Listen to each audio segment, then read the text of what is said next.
நிகழும் ஸ்ரீ மங்களகரமான குரோதி ஆண்டு ஏப்ரல் மாதம் 14ஆம் தேதி ஞாயிற்றுக்கிழமை அன்று சஷ்டி திதியில் திருவாதிரை நட்சத்திரத்தில் அதிகண்டம் நாமயோகத்தில் தைதுளோம் கரணத்தினில் மிதுன ராசியில் சித்தயோகம் கூடிய நன்னாளில் இந்த மகத்தான சித்திரை தமிழ் வருட புத்தாண்டு பிறக்கிறது.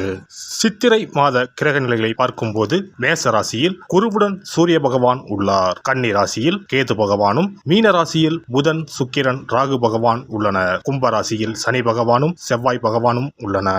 இந்த ஆண்டு சித்திரை மாதத்திலேயே குரு பகவான் 12 ஆண்டுகளுக்கு பிறகு ரிஷபராசிக்கு இடப்பெயர்ச்சி ஆகிறார். 30 ஆண்டுகளுக்கு பிறகு சனி பகவான் மீனராசி சென்று ராகுவுடன் இணைய போகிறார். பிறக்கப் போகும் குரோதி தமிழ் புத்தாண்டில் 2 கிரக உச்சத்தையும் ஒரு நீசபங்க ராஜயோக கிரகத்தையும் தன்னுடைய கோச்சாரமாக கொண்டுள்ளது. சூரியன் குரு இணைவு மிகுந்த நன்மை தரும். ஆனால் ராகு, உச்ச சுக்கிரன், புதன் சேர்க்கை கொஞ்சம் திகிலாக உள்ளது. அதேபோல் சனி செவ்வாய் சேர்க்கையும் நன்மை தருவதாக இல்லை. எனவே இந்த வருடம் நன்மை எவ்வளவு அதிகம் உள்ளதோ அதே அளவு கெடுதலும் உள்ளது. எனவே அவரவர் குடும்ப பெண்களையும், இளைஞர்களையும், குழந்தைகளையும் நீங்கள்தான் பத்திரமாக பார்த்துக் கொள்ள வேண்டும். இதில் ஒன்றை சொல்லியே ஆக வேண்டும். நினைப்பதை நல்ல செயலாக நினையுங்கள். ஏனெனில் கொஞ்சம் கோக்குமாக்கு யோசனை எட்டி பார்க்கும். வேறென்ன, ஒரு துணையை செட்டப் பண்ணலாமா என்று ரொம்ப நாளாக மனதில் ஓடிக்கொண்டே இருக்கும். இந்த மாதிரி விளங்காத யோசனைகள் எல்லாம் வேண்டாம். செல்வம் செல்வாக்கு பெருக, நல்ல நட்பு கிடைக்க, முயற்சிகளில் முன்னேற்றம், வாழ்வின் அபிவிருத்தி என இவை சார்ந்து சிந்தனை செய்யுங்கள். இந்த வருடம் அத்தனையும் நடக்கும். நல்லன எல்லாம் கைகூடி வரும். சுக்கிரனை ராசி அதிபதியாக கொண்ட ரிஷபராசி அன்பர்களே, ராகு பகவான் லாபஸ்தானத்திலும், கேது பகவான் பூர்வ புண்ணிய ஸ்தானத்திலும் பயணம் செய்கின்றனர். குரு பகவான் 12ஆம் வீட்டில் இருந்து உங்கள் ராசிக்கு ஜென்ம குருவாக இடப்பெயர்ச்சி அடைய போகிறார். சனி பகவான் ஆண்டு இறுதியில் விரயஸ்தானத்திற்கு வரப்போகிறார். செய்யும் தொழிலில் முன்னேற்றம் ஏற்படும். பதவி உயர்வும் சம்பள உயர்வும் இந்த ஆண்டு கிடைக்கும். தண்ணீரில் கண்டம் இருப்பதால் ஆறுகள், அருவிகளில் குளிக்கும் போது கவனமாக இருப்பது நல்லது. இந்த ஆண்டு பல ஆலயங்களில் தரிசனம் செய்வீர்கள்.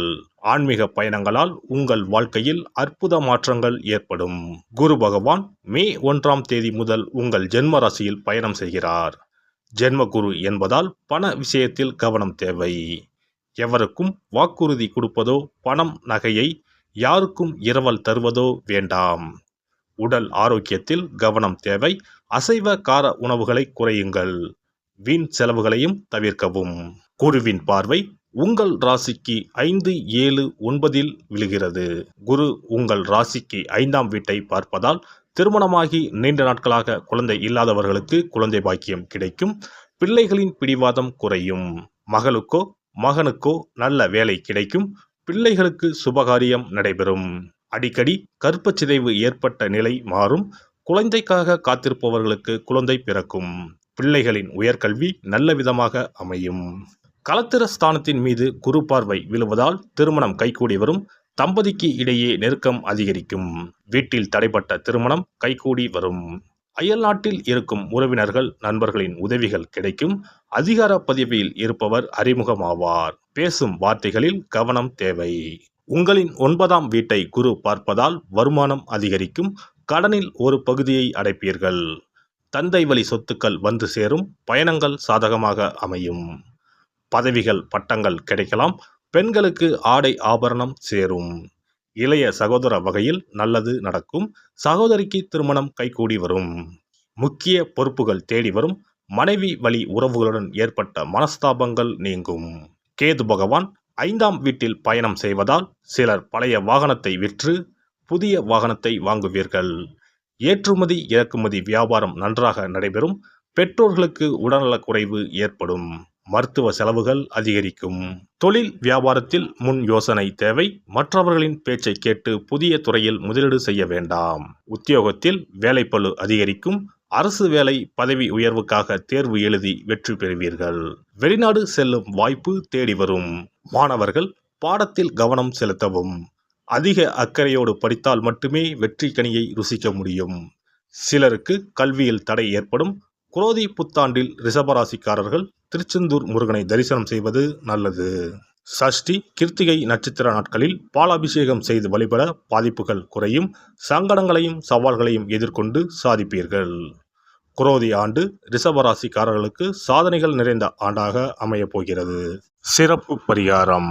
செவ்வாய் தோஷம் நீங்க செய்ய வேண்டிய பரிகாரங்கள் என்னென்ன, வழிபட வேண்டிய தெய்வம் யார் என்பதனை பற்றி காண்போம். நவ கிரகங்களில் சூரியனுக்கு அடுத்தபடியாக செயல் ஆற்றல் உள்ள கிரகம் செவ்வாய். ஆளுமை திறன், ஆற்றல், வீரம், அதிகாரம் செய்தல், வளைந்து கொடுக்காத தன்மை, தர்மம், நீதி, நேர்மை, நியாயம் போன்ற அம்சங்கள் கொண்ட கிரகம் செவ்வாய். செவ்வாய் பலமாக இருந்து நல்ல ஆதிபத்தியம் பெற்று அவரது தசை நடக்குமானால் சகோதர சகோதரிகள் மூலம் பெரும் அனுகூலம் ஏற்படும். பெரிய பதவிகளில் உள்ளவர்கள், தொழில் அதிபர்களின் தொடர்பு கிடைத்து அதன் மூலம் முன்னேற்றம் உண்டாகும்.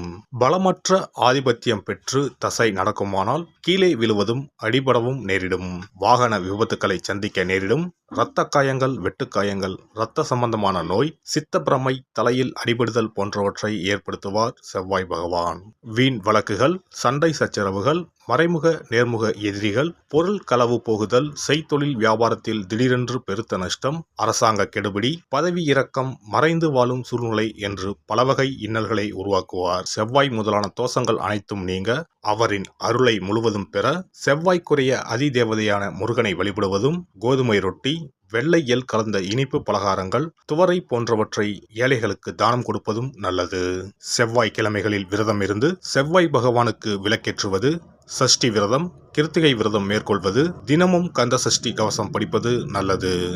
மேலும் செவ்வாய்க்குரிய கல்லான பவளக்கல்லை மோதிரத்தில் பதித்து அணிவது, சிவப்பு நிற ஆடையை அணிந்து கொள்வது, செப்பு பாத்திரங்களை உபயோகிப்பது போன்றவற்றால் செவ்வாயால் உண்டாகக்கூடிய தோஷங்கள் குறையும். செவ்வாய் பகவானுக்கு செய்யும் பரிகாரங்கள் அனைத்தும் முருகனுக்கு உகந்தது என்பதால் முருகனின் திருவருளும் கிட்டும். திருமண வாழ்க்கையில் செவ்வாய் பகவானுக்கு முக்கிய பங்கு உண்டு. திருமணத்துக்கு வரன் பார்க்கும்போது பிள்ளைக்கோ அல்லது பெண்ணுக்கோ செவ்வாய் தோஷம் இருக்கிறதா என்றுதான் முதலில் கேட்பார்கள். அந்த அளவுக்கு செவ்வாய் தோஷம் மிகவும் முக்கியமானதாக பார்க்கப்படுகிறது. ஒருவரின் ஜனன ஜாதகத்தில் லக்னம், சந்திரன், சுக்கிரன் ஆகியோருக்கும் செவ்வாய் இருக்கும் இடத்திற்கும் உள்ள தொடர்பை கொண்டுதான் செவ்வாய் தோஷம் ஒருவரின் ஜாதகத்தில் எந்த அளவுக்கு வலிமையாக இருக்கிறது என்பதை கணிக்க முடியும். செவ்வாய் தோஷம் இருக்கிறது என்றால் நம்பிக்கையோடு மிக எளிய பரிகாரங்களை செய்வதன் மூலம் தோஷ நிவர்த்தி பெறலாம். செவ்வாய் தோஷம் என்பது திருமண தடையை ஏற்படுத்துவது மட்டுமல்லாமல் மேலும் பல இடையூறுகளையும் ஏற்படுத்தும். எனவே செவ்வாய் பகவானை செவ்வாய் தோறும் செவ்வாய் ஹோரையில் வழிபடுவதும், செவ்வாய்க்குரிய கடவுளான முருகப்பெருமானை 9 நெய் தீபம் ஏற்றி வழிபடுவதும் செவ்வாய் தோஷத்தினால் ஏற்படக்கூடிய அசுப பலன்களின் தாக்கத்தை பெரிதும் குறைக்கும் என்பது ஐதீகம். செவ்வாய் தோஷம் ஒருவருக்கு இருந்து ஒருவருக்கு இல்லை என்றால் திருமணம் செய்யக்கூடாது என்பது சாஸ்திரம். இருவருக்கும் இந்த தோஷம் இருந்தால் திருமணம் செய்து வைக்கலாம் என்று சிலர் சொல்வார்கள். ஆனால் பொதுவாக தோஷம் ஒருவருக்கு இருந்தாலும் சரி அல்லது இருவருக்குமே இருந்தாலும் சரி, தக்க ஜோதிடர்களை ஆலோசித்து முறைப்படி பரிகாரங்கள் செய்வதுதான் சரி.